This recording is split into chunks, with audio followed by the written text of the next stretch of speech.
Now to a much hoped for phone call today for a man who desperately needs a kidney transplant. His brother, who is his potential donor, will be released from ICE custody. WGN's Dana Rebick is joining us live with more tonight. Dana?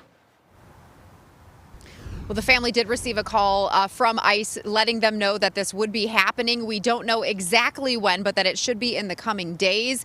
We aren't sure yet of the terms or length of this release, but that he will likely be on some form of monitoring.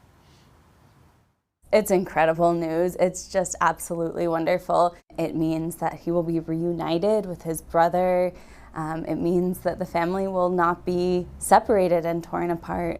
A phone call this morning, attorneys say, came from an ICE field officer telling them that 43-year-old Jose Gregorio Gonzalez will be released from custody. I know that he wants to donate his kidney to his brother. He has actually stated previously that he's willing to return to Venezuela after saving his brother's life. Gonzalez has been held for the last month at the Clay County Detention Center near Indianapolis. ICE detained him after he accompanied his brother to a kidney dialysis appointment.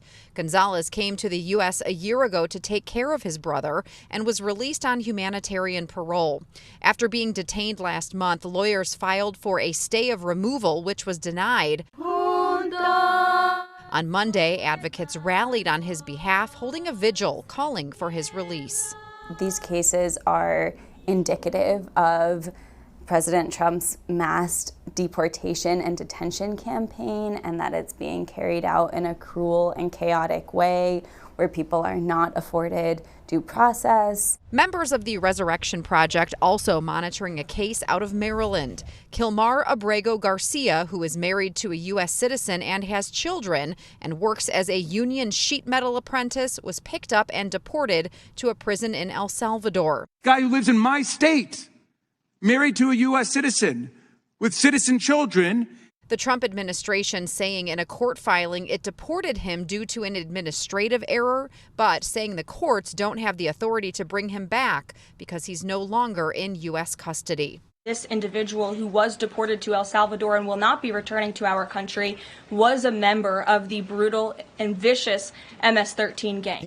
Garcia's attorney saying there is no evidence he was affiliated with MS-13 and has no criminal history in the U.S. There is not a consideration of the families that are being separated, the medical needs that are being denied, the clerical errors that are destroying lives. And these are two horrific examples among so many more. The Gonzalez brothers here in Chicago have an upcoming doctor's appointment to go over the kidney donation process.